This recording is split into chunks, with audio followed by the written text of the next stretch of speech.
wages and put money in the bank besides. Planters in the South, meanwhile, were borrowing money to support the Negroes in idleness at home, while they themselves were fighting at the front. Old Colonel Chesnut, the author's father-in-law, in April 1862, estimated that he had already lost $500,000 in bank stock and railroad bonds.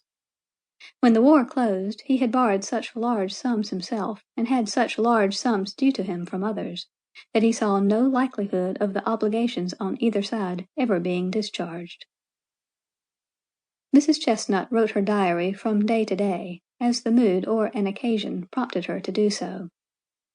The fortunes of war changed the place of her abode almost as frequently as the seasons changed, but wherever she might be, the diary was continued. She began to write in Charleston when the convention was passing the ordinance of secession. Thence she went to Montgomery, Alabama, where the Confederacy was organized, and Jefferson Davis was inaugurated as its president. She went to receptions where, sitting aside on sofas with Davis, Stevens, Toombs, Cobb, or Hunter, she talked of the probable outcome of the war, should war come, setting down in her diary what she heard from others and all that she thought herself. Returning to Charleston, where her husband, in a small boat, conveyed to Major Anderson the ultimatum of the governor of South Carolina, she saw from a housetop the first act of war committed in the bombardment of Fort Sumter. During the ensuing 4 years, Mrs. Chesnut's time was mainly passed between Columbia and Richmond. For shorter periods, she was at the Fauquier White Sulphur Springs in Virginia, Flat Rock in North Carolina, Portland in Alabama, the home of her mother, Camden and Chester in South Carolina, and Lincolnton in North Carolina. In all these places, Mrs. Chesnut was in close touch with men and women who were in the forefront of the social, military, and political life of the South. Those who live in her pages make up, indeed, a catalogue of the heroes of the Confederacy: President Jefferson Davis, Vice President Alexander H. Stephens, General Robert E. Lee, General Stonewall Jackson, General Joseph E. Johnston, General Pierre G.T. Beauregard, General Wade Hampton, General Joseph B. Kershaw, General John B. Hood, General John S. Preston, General Robert Toombs, R.M.T. Hunter, Judge Louis T. Wigfall, and so many others that one almost hears the roll call. That this statement is not exaggerated may be judged from a glance at the index, which has been prepared with a view to the inclusion of all important names mentioned in the text.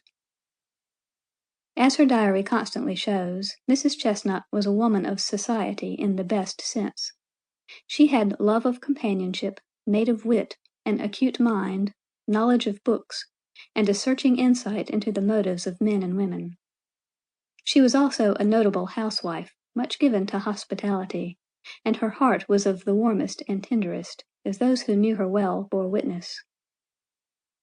Mary Boykin Miller, born March 31, 1823, was the daughter of Stephen Decatur Miller, a man of distinction in the public affairs of South Carolina. Mr. Miller was elected to Congress in 1817, became governor in 1828, and was chosen United States Senator in 1830. He was a strong supporter of the nullification movement.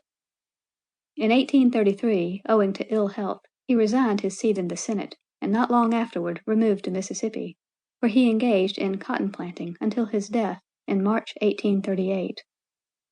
His daughter, Mary, was married to James Chesnut, Jr., April 23, 1840, when 17 years of age.